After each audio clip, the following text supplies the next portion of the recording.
नमस्कार दोस्तों, स्वागत है आपका हमारे चैनल स्टडी ऑल में। जी हाँ दोस्तों, आपकी एग्ज़ाम की तैयारी एमपीटेट वर्ग 3 के लिए दोस्तों हम लगातार मॉडल पेपर लेकर आ रहे हैं। ये भी दोस्तों हमारा आपकी एग्ज़ाम की तैयारी वर्ग 3 के लिए 60 नंबर का मॉडल पेपर होगा। सभी क्वेश्चन दोस्तों बहुत ही इंपॉर्टेंट होंगे, तो वीडियो को अंत तक जरूर देखिएगा दोस्तों। सभी क्वेश्चन एग्जाम में पहले रिपीट हो चुके हैं। जी हाँ दोस्तों, जिनके इसमें प्रबल संभावना बनती है कि आपके आने वाले एग्जाम में भी यहाँ से कुछ ना कुछ क्वेश्चन जरूर पूछे जाएंगे। तो चलिए दोस्तों स्टार्ट करते हैं वीडियो। अगर आप चैनल को पहली बार देख रहे हैं या इस चैनल पर नए हैं तो चैनल को सब्सक्राइब कर लीजिए और बेल आइकन पर प्रेस कर लीजिए ताकि न्यू वीडियो की अपडेट्स आपको लगातार मिलती रहे। चलिए दोस्तों स्टार्ट करते हैं वीडियो को अंत तक जरूर देखिएगा दोस्तों, और वीडियो पसंद आए तो लाइक और शेयर जरूर कीजिएगा। चलिए पहला क्वेश्चन देखते हैं क्या है। बुद्धि समावेश करती है, आपको बताना है दोस्तों कि जो बुद्धि है वो किसका समावेश करती है। अभिसारी चिंतन का, अपसारी चिंतन का, समालोचित चिंतन का या विचारशील चिंतन का। तो दोस्तों जो बुद्धि होती है वो किसका समावेश करती है, आपको पता होना चाहिए। अभिसारी चिंतन का समावेश करती है। बहुत ही इंपॉर्टेंट क्वेश्चन दोस्तों, एग्जाम में जरूर पूछा जा सकता है आपके एग्जाम में। ठीक है, तो याद रखिएगा ये क्वेश्चन को कि बुद्धि जो होती है वो किसका समावेश करती है, अभिसारी चिंतन का समावेश करती है। ठीक है, चलिए नेक्स्ट क्वेश्चन की ओर बढ़ते हैं। आत्मगौरव की भावना सर्वाधिक पाई जाती है, आपको बताना है दोस्तों कि जो आत्मगौरव की भावना होती है वो सर्वाधिक किस अवस्था में या किस वर्ष में पाई जाती है। जन्म से 5 वर्ष में, 13 से 19 वर्ष में, 20 से 40 वर्ष में या 6 से 12 वर्ष में। तो दोस्तों जो आत्मगौरव की जो भावना होती है ना वो सर्वाधिक किस अवस्था में पाई जाती है दोस्तों, 13 वर्ष से जो 19 वर्ष की जो अवस्था होती है ना, इसमें आत्मगौरव की भावना जो है वो सर्वाधिक पाई जाती है। याद रखिएगा, तो ऑप्शन नंबर सेकंड आपका आंसर हो जाएगा। ठीक है, 13 से 19 वर्ष। चलिए नेक्स्ट क्वेश्चन की ओर बढ़ते हैं। क्वेश्चन नंबर 3 है, किस मनोवैज्ञानिक ने माना है कि उचित वातावरण से बुद्धि लब्धि में वृद्धि होती है। आपको बताना है दोस्तों कि यह किस वैज्ञानिक का मानना है कि जो उचित वातावरण होता है उससे बुद्धि लब्धि में वृद्धि होती है। मेंडल का, स्टीफन्स का, कूले का या क्लार्क का। दोस्तों ये किस मनोवैज्ञानिक का मानना है, आपको पता होना चाहिए। कूले का। ठीक है, जो कूले के द्वारा जो है वो उनका मानना है कि उचित वातावरण से बुद्धि लब्धि में वृद्धि होती है। ठीक है, क्वेश्चन नंबर 4, उत्तर बाल्यकाल का समय कब होता है। आपको बताना है दोस्तों कि उत्तर बाल्यकाल का जो समय है वो कितने वर्ष से कितने वर्ष तक होता है। 1 से 3 वर्ष, 3 से 6 वर्ष, 12 से 18 वर्ष या 6 से 12 वर्ष। तो दोस्तों जो उत्तर बाल्यकाल का जो समय होता है ना वो कितने वर्ष से कितने वर्ष तक होता है, 6 वर्ष से 12 वर्ष का जो समय रहता है दोस्तों वो उत्तर बाल्यकाल का समय होता है। याद रखिएगा, बहुत ही इंपॉर्टेंट क्वेश्चन है एग्जाम के लिए। ठीक है, नेक्स्ट क्वेश्चन देखते हैं। संवेगात्मक स्थिरता का लक्षण है झगड़ालू, समायोजित, विनोदी या भीरु। तो दोस्तों जो संवेगात्मक स्थिरता का जो लक्षण होता है या संवेगात्मक स्थिरता का जो लक्षण है वो कौन सा है, समायोजित। ठीक है, समायोजित जो होता है वो संवेगात्मक स्थिरता का लक्षण होता है।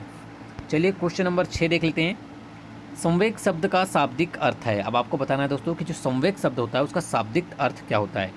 क्रोध तथा भय, स्नेह तथा प्रेम, उत्तेजना या भावों में उथल पुथल या वातावरण में समायोजन। तो दोस्तों संवेग शब्द का जो शाब्दिक अर्थ होता है सभी को पता है क्या होता है दोस्तों, उत्तेजना या भावों में उथल पुथल होना ही संवेग शब्द का शाब्दिक अर्थ होता है। ठीक है, ऑप्शन नंबर 3 आपका आंसर हो जाएगा, याद रखिएगा। चलिए क्वेश्चन नंबर 7 देखते हैं। माता की आवाज़ का नवजात के व्यवहार पर प्रभाव का प्रयोग किसने किया। मॉन्टेसरी, सेगुइन, बर्क या टर्मन। बहुत ही अच्छा क्वेश्चन है दोस्तों कि माता की आवाज़ का नवजात के व्यवहार पर जो प्रभाव होता है उसका जो प्रभाव का जो प्रयोग है वो किसने किया था या किसके द्वारा किया गया था, वो किया गया था दोस्तों टर्मन के द्वारा। ठीक है, किसके द्वारा किया गया था, टर्मन के द्वारा किया गया था। याद रखिएगा, ऑप्शन नंबर 4 आंसर हो जाएगा। अच्छा क्वेश्चन एग्जाम के लिए। आत्म केंद्रित व्यक्ति होता है, क्वेश्चन नंबर 8 है दोस्तों आज का, कि आत्म केंद्रित व्यक्ति होता है बहिर्मुखी, उभयमुखी, अंतर्मुखी या सामाजिक निर्भर। मोस्ट एमपी क्वेश्चन है दोस्तों एग्जाम के लिए। याद रखिएगा, जो आत्म केंद्रित व्यक्ति होता है वो कैसा होता है दोस्तों, अंतर्मुखी होता है। ठीक है, आत्म केंद्रित व्यक्ति जो होता है वो अंतर्मुखी होता है। तो ऑप्शन नंबर 3 आपका आंसर हो जाएगा, याद रखिएगा। नेक्स्ट क्वेश्चन देखते हैं, क्वेश्चन नंबर 9। नवजात के स्वास्थ्य को जांचने के लिए प्रयोग में लाए जाने या प्रयोग में ली जाने वाली मापनी स्केल है TAT, WISC स्केल या APJAR स्केल या TTCT। ठीक है, तो दोस्तों जो नवजात के स्वास्थ्य को जांचने के लिए जो प्रयोग में ली जाने वाली जो मापनी स्केल है वो कौन सी है, वो है दोस्तों आपकी WISC स्केल। WISC स्केल जो है वो नवजात के स्वास्थ्य को जांचने के लिए प्रयोग में ली जाने वाली मापनी स्केल है। याद रखिएगा, इंपॉर्टेंट क्वेश्चन एग्जाम के लिए। चलिए क्वेश्चन नंबर 10 देखते हैं। शरीर के शीर्ष भाग से प्रारंभ होकर नीचे की दिशा में होने वाली शारीरिक वृद्धि को जाना जाता है। आपको बताना है दोस्तों कि शीर्ष के शरीर के जो शीर्ष भाग से होकर, ठीक है, शीर्ष भाग से प्रारंभ होकर नीचे की दिशा में जो होने वाली शारीरिक वृद्धि होती है उसको किस नाम से जाना जाता है? केंद्र अपसारी अनुक्रम, उच्चतम अनुक्रम, सिर पदाभिमुख अनुक्रम या न्यूनतम अनुक्रम। तो दोस्तों इसे किस नाम से जाना जाता है? आपको पता होना चाहिए, सिर पदाभिमुख अनुक्रम के नाम से जाना जाता है। ठीक है, तो आपका आंसर क्या हो जाएगा? Option number 3। चलिए नेक्स्ट क्वेश्चन की ओर बढ़ते हैं। क्वेश्चन नंबर 11 देखते हैं। कौन सी विधि उपागम में समान प्रयोज्यों का मापन उनके विकास की विभिन्न अवस्थाओं पर लिया जाता है? बताना दोस्तों कि कौन सी विधि उपागम में जो समान प्रयोज्य रहते हैं उनका मापन उनके विकास की विभिन्न अवस्थाओं पर लिया जाता है। बहुत ही इंपॉर्टेंट क्वेश्चन है दोस्तों एग्जाम के लिए। दीर्घकालीन अध्ययन विधि है, जीवन लेखन विधि है, समकालीन अध्ययन विधि है या समाजमिति विधि है? तो दोस्तों वो कौन सी विधि आपको पता होना चाहिए, वो विधि है दोस्तों आपकी दीर्घकालीन अध्ययन विधि। ठीक है, तो ऑप्शन नंबर फर्स्ट आपका आंसर हो जाएगा दीर्घकालीन अध्ययन विधि। क्वेश्चन नंबर 12 है, मुझे एक बालक दो, मैं उसे जैसा आप चाहें वैसा बना सकता हूँ, यह कथन किसने दिया? बहुत ही अच्छा क्वेश्चन दोस्तों एग्जाम के लिए। ये क्वेश्चन पहले भी एग्जाम में पूछा जा चुका है कि मुझे एक बालक दो, मैं उसे जैसा आप चाहें वैसा बना सकता हूँ, यह कथन किसके द्वारा दिया गया है? गुथरी, वॉटसन, पावलाव या स्किनर के द्वारा? तो दोस्तों उपरोक्त कथन जिसके द्वारा दिया गया है वो कौन है? वो है दोस्तों आपके वॉटसन। यह कथन किसके द्वारा दिया गया है दोस्तों? वॉटसन के द्वारा दिया गया है। ठीक है, नेक्स्ट क्वेश्चन की ओर बढ़ते हैं। क्वेश्चन नंबर 13 है, निम्न में से किसने बच्चों में वस्तु स्थैर्य के विकास को समझने में सहायता की है?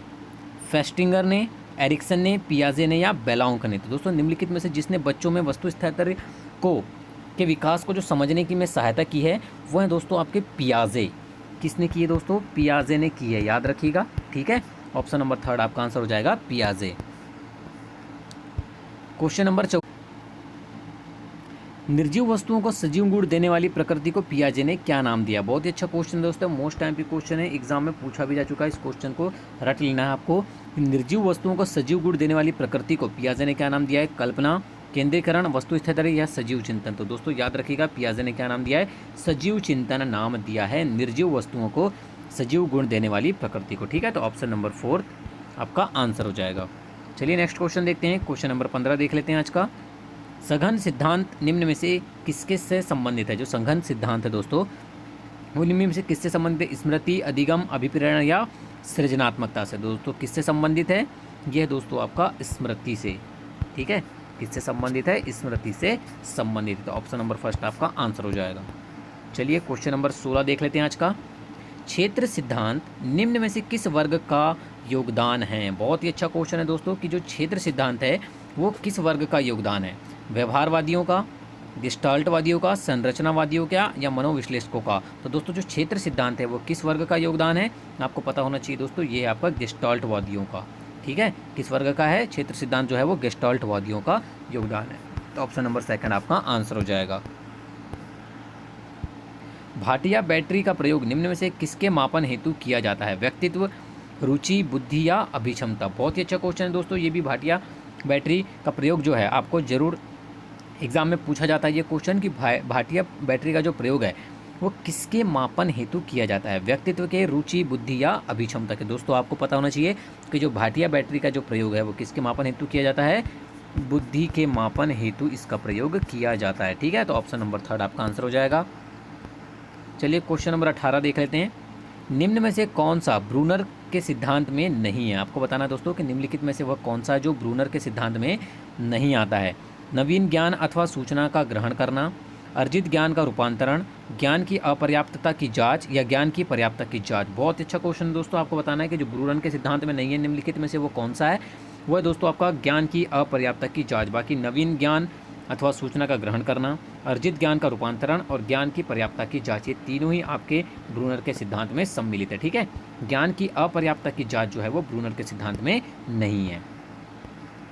चलिए 19 नंबर क्वेश्चन देख लेते हैं। संज्ञान किस बुद्धि के सिद्धांत का हिस्सा है? प्रतिदर्श सिद्धांत, फ्लूइड तथा क्रिस्टलाइज सिद्धांत, समूह कारक सिद्धांत या गिलफोर्ड का सिद्धांत? बहुत अच्छा क्वेश्चन दोस्तों, आपको बताना है कि जो संज्ञान है वो किस बुद्धि के सिद्धांत का हिस्सा है। तो दोस्तों आपको पता होना चाहिए ये है आपका फ्लूइड तथा क्रिस्टलाइज्ड सिद्धांत का हिस्सा है। तो ऑप्शन नंबर सेकंड आपका आंसर हो जाएगा। बहुत इंपॉर्टेंट क्वेश्चन है, याद रखिएगा। क्वेश्चन नंबर 20 देख लेते हैं। गोलमेन का नाम जाना जाता है बुद्धि के सिद्धांत के लिए, सांवेगिक बुद्धि के लिए, आध्यात्मिक बुद्धि के लिए या सामाजिक बुद्धि के लिए। बहुत ही अच्छा क्वेश्चन है दोस्तों। तो आपको याद होना चाहिए कि गोलमेन का नाम क्यों जाना जाता है। ये जाना जाता है दोस्तों सांवेगिक बुद्धि के लिए गोलमेन का नाम जो है वो जाना जाता है। ठीक है, तो ऑप्शन नंबर सेकंड आपका आंसर हो जाएगा। नेक्स्ट क्वेश्चन देखते हैं। क्वेश्चन नंबर 21 है दोस्तों आज का। संवेग का कौन सा सिद्धांत इस विचार को मानता है कि संवेगात्मक अनुभव संवेगात्मक व्यवहार पर आधारित है।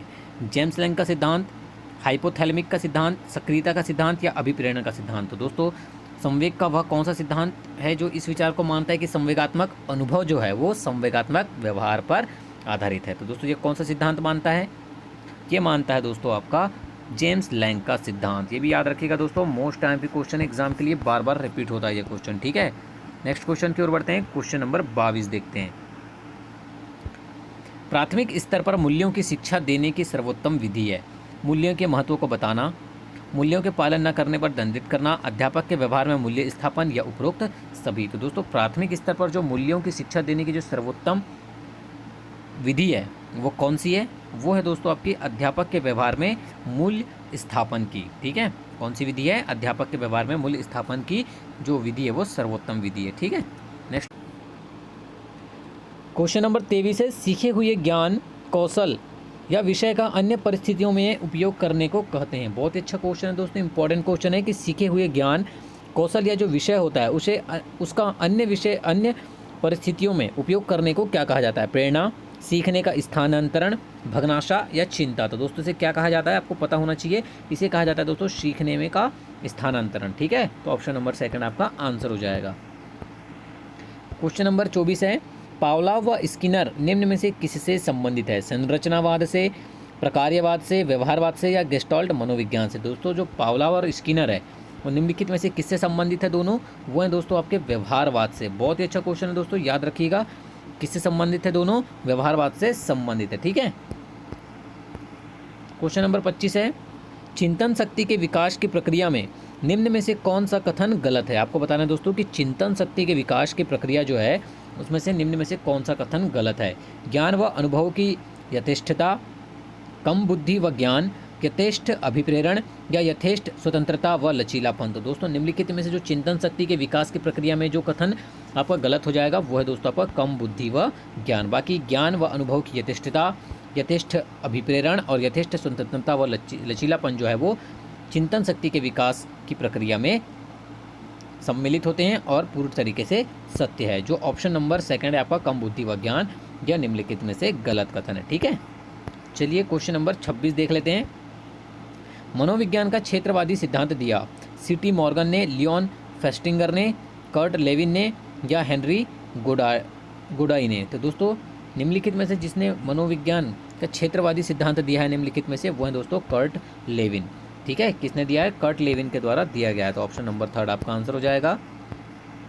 क्वेश्चन नंबर 27 देख लेते हैं। पद संवेगात्मक क्रांति किस अवस्था से अधिक जुड़ा हुआ है।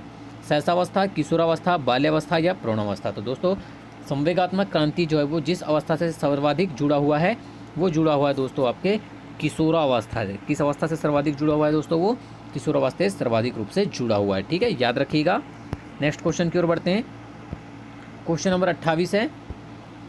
सृजनात्मक उत्तरों के लिए आवश्यक है मुक्त उत्तर वाले प्रश्न, विषय वस्तु पर आधारित प्रश्न, एक अत्यंत अनुशासित कक्षा या प्रत्यक्ष शिक्षण एवं प्रत्यक्ष प्रश्न। दोस्तों जो सृजनात्मक उत्तरों के लिए जो सबसे अधिक आवश्यक होता है वो होता है दोस्तों मुक्त उत्तर वाले प्रश्न। ठीक है, मोस्ट टाइम पे क्वेश्चन है, याद रखिएगा दोस्तों, एग्जाम में बार बार रिपीट होता है ये क्वेश्चन। ठीक है, क्वेश्चन नंबर 29 देख लेते हैं दोस्तों आज का। क्वेश्चन नंबर 29 है। बाल अपराध का कारण है। आपको बताना है दोस्तों कि निम्नलिखित में से बाल अपराध का जो कारण है वो क्या है। परिवार के सदस्यों का सहानुभूतिपूर्ण व्यवहार, परिवार में आपस की सहमति से कार्य होना, माता पिता से अनबन या समृद्ध परिवार। दोस्तों निम्नलिखित में से जो बाल अपराध का जो कारण है वो दोस्तों माता पिता से अनबन। ठीक है, माता पिता से अनबन जो है वो बाल अपराध का कारण है। तो ऑप्शन नंबर थर्ड आपका आंसर हो जाएगा। नेक्स्ट क्वेश्चन देखते हैं। क्वेश्चन नंबर 30 है दोस्तों आज का। चिंतन की प्रक्रिया में सबसे कम महत्वपूर्ण है। आपको बताना है दोस्तों कि चिंतन की जो प्रक्रिया होती है उसमें सबसे महत्वपूर्ण कम क्या होता है? मांसपेशी क्रियाएं, चित्र, प्रतीक एवं चिन्ह या भाषा। तो दोस्तों वो है दोस्तों आपका मांसपेशी क्रियाएं जो होती है वो चिंतन प्रक्रिया में सबसे कम महत्वपूर्ण होती है। ठीक है, तो ऑप्शन नंबर फर्स्ट आपका आंसर हो जाएगा।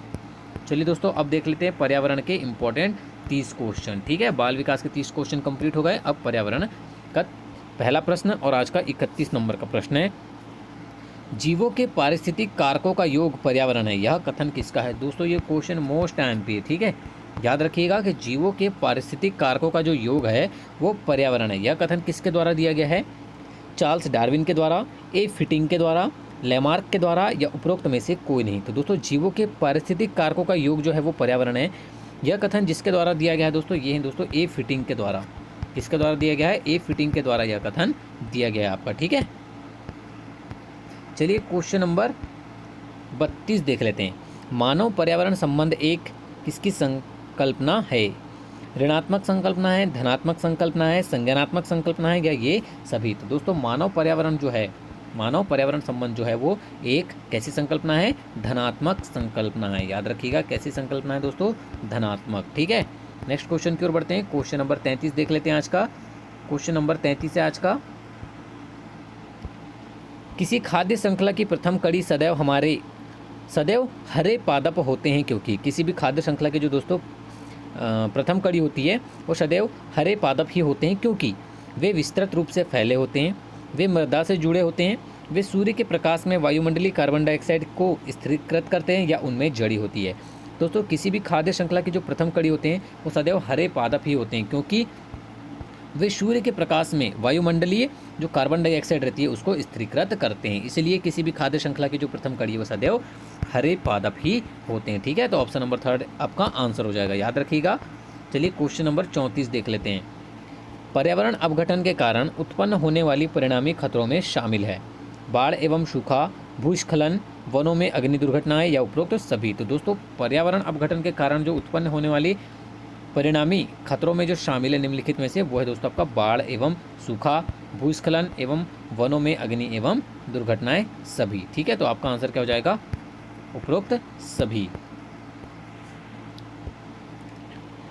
पर्यावरण जागरूकता को बढ़ावा देने के उद्देश्य से निम्न में से कौन सी प्रतियोगिता का आयोजन किया जाता है?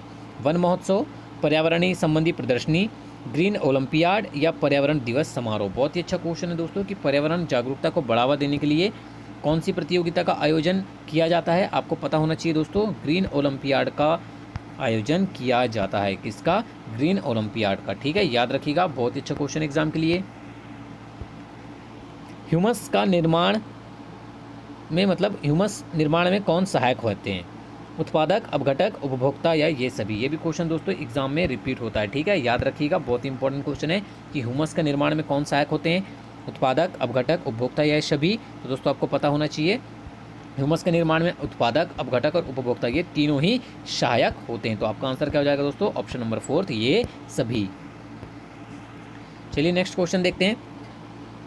एक पोषण स्तर से दूसरे पोषण स्तर पर ऊर्जा का कितना भाग स्थानांतरित होता है? 50%, 25%, 10% या 5%? दोस्तों मोस्ट टाइम पे क्वेश्चन है, इस क्वेश्चन को भी दोस्तों रट लीजिएगा कि एक पोषण स्तर से दूसरे पोषण स्तर पर जो ऊर्जा का कितना भाग स्थानांतरित होता है? आपको पता होना चाहिए दोस्तों 10% भाग स्थानांतरित होता है। ठीक है, याद रखिएगा, इंपॉर्टेंट क्वेश्चन है। भारत में अधिकतम वन आच्छादन क्षेत्र कौन सा है? संरक्षित वन, आरक्षित वन, परिबद्ध वन या उपरोक्त सभी?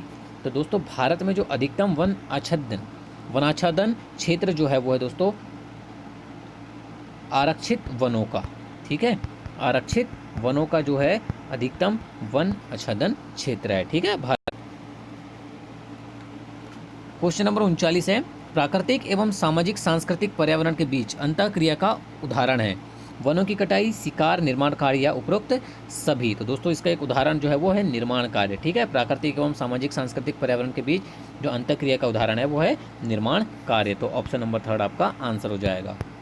चलिए 40 नंबर क्वेश्चन देखते हैं। हमारे पर्यावरण में किस गैस का सबसे अधिक सांद्रण है? सभी को पता है दोस्तों कि हमारे पर्यावरण में किस गैस का सबसे अधिक सांद्रण है? वो है दोस्तों नाइट्रोजन गैस का। ठीक है, तो आपका आंसर क्या हो जाएगा? Option number second nitrogen.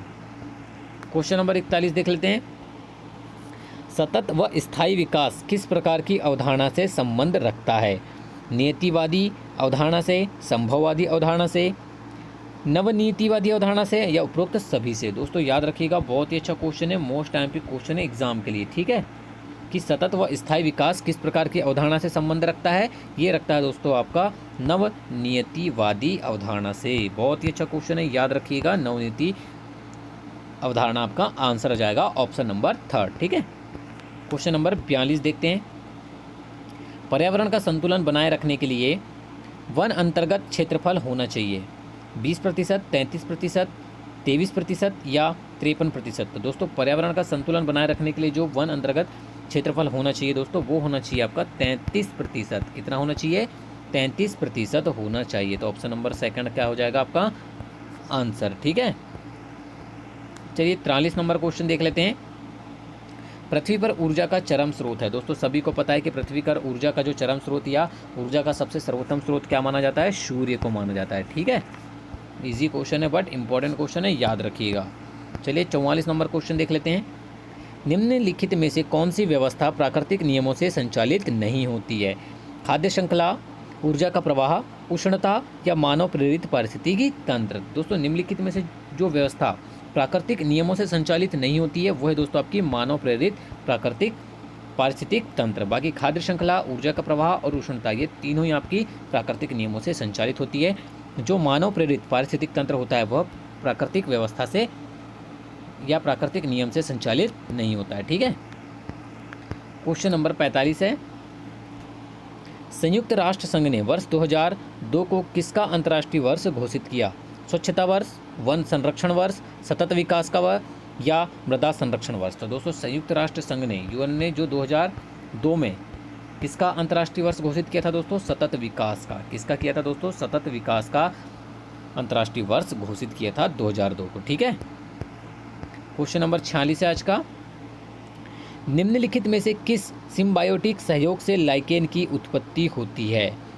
अलगी तथा ब्रायोफाइट, अलगी तथा फंगस, फंगस तथा बैक्टीरिया या बैक्टीरिया तथा जिम्नोस्पर्म? तो दोस्तों निम्नलिखित में से जिस सिम्बायोटिक के सहयोग से लाइकेन की उत्पत्ति होती है वो है दोस्तों आपका ऑप्शन नंबर सेकंड एल्गी एवं फंगस से। किससे होती है दोस्तों? एल्गी एवं फंगस से जो है वो ऐसा सिम्बायोटिक होता है जिसके सहयोग से लाइकेन की उत्पत्ति होती है, ठीक है। Question number 47। पर्यावरण एक अविभाज्य समष्टि है जिसकी रचना होती है भौतिक तंत्र से, भौतिक, जैविक एवं सांस्कृतिक तत्वों वाले पारस्परिक क्रियाशील तंत्रों से, जैविक तंत्र से या भौतिक एवं जैविक तंत्र से। दोस्तों पर्यावरण एक अविभाज्य समष्टि है जिसकी रचना किससे होती है? वो थी दोस्तों भौतिक, जैविक एवं सांस्कृतिक तत्वों वाले पारस्परिक क्रियाशील तंत्रों से होती है, ठीक है। तो आपका आंसर क्या हो जाएगा दोस्तों? ऑप्शन नंबर सेकंड आंसर हो जाएगा। चलिए 48 नंबर क्वेश्चन की ओर बढ़ते हैं। वर्तमान समय में वन्य क्षेत्र उसे कहा जा सकता है जहां प्रकृति में मानव क्रियाओं द्वारा परिवर्तन हुआ है। 75% से कम, 50% से अधिक, 50% से कम या 100% से कम। तो दोस्तों वर्तमान समय में जो है वो वन्य क्षेत्र उसे कहा जा सकता है जहाँ पर प्रकृति में मानव द्वारा कितना परिवर्तन हुआ है? वो है दोस्तों आपका 50% से कम, जहाँ मानव क्रियाओं द्वारा परिवर्तन हुआ है उसे वन्य क्षेत्र कहा जा सकता है, ठीक है। 49 नंबर क्वेश्चन है। पर्यावरण निश्चयवाद के प्रतिपादक कौन थे?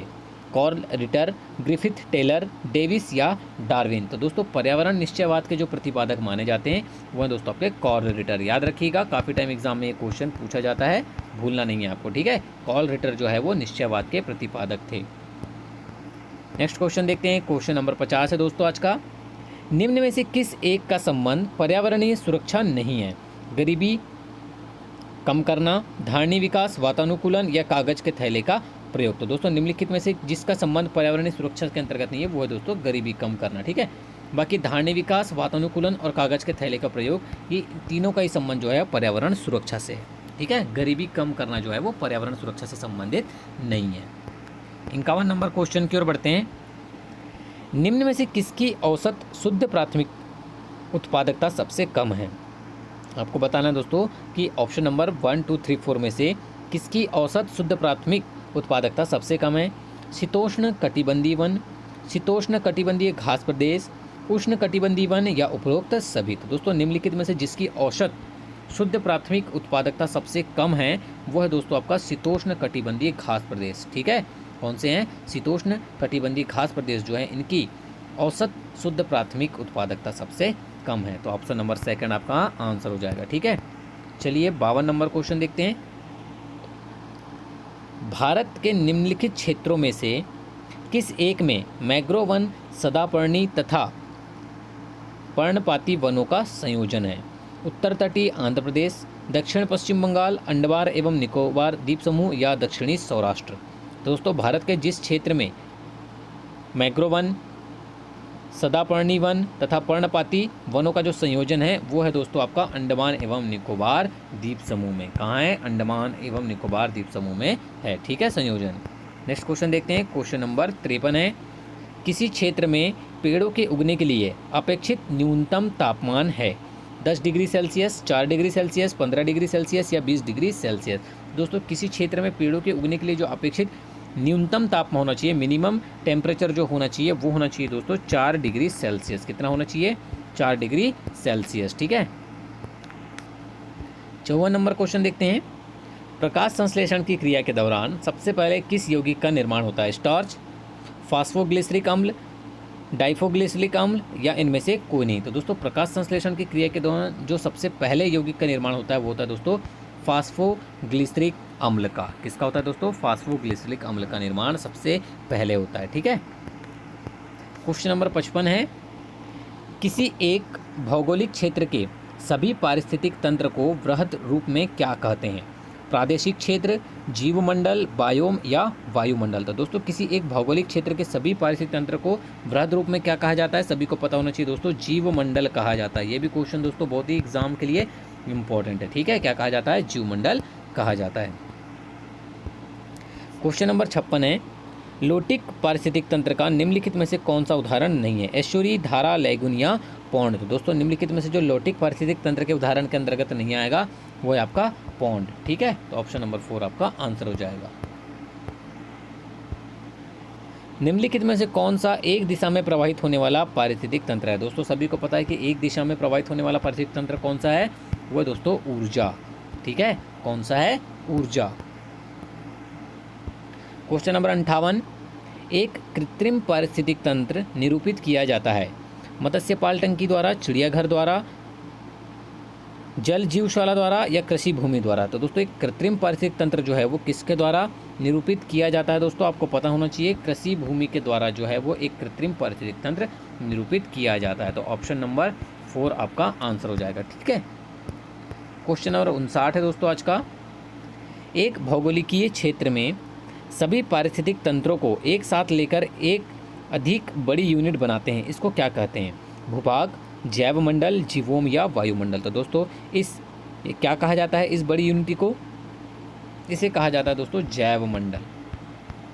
ठीक है, क्या कहा जाता है? जैवमंडल कहा जाता है। चलिए दोस्तों आज का लास्ट क्वेश्चन देख लेते हैं। क्वेश्चन नंबर 60 है, विश्व का वह भाग जो मानव अधिवास के लिए बिल्कुल अनुपयुक्त कहलाता है? एक्यूमेन, पारिस्थितिक तंत्र, एमडीसी या उपरोक्त सभी। तो दोस्तों वह भाग जो मानव अधिवास के लिए बिल्कुल अनुपयुक्त माना जाता है वो है दोस्तों आपका एक्यूमेन। ठीक है, तो ऑप्शन नंबर 1 आपका आंसर हो जाएगा एक्यूमेन। वीडियो को अंत तक देखने के लिए धन्यवाद दोस्तों। अगर वीडियो पसंद आई हो तो लाइक और शेयर जरूर कीजिएगा।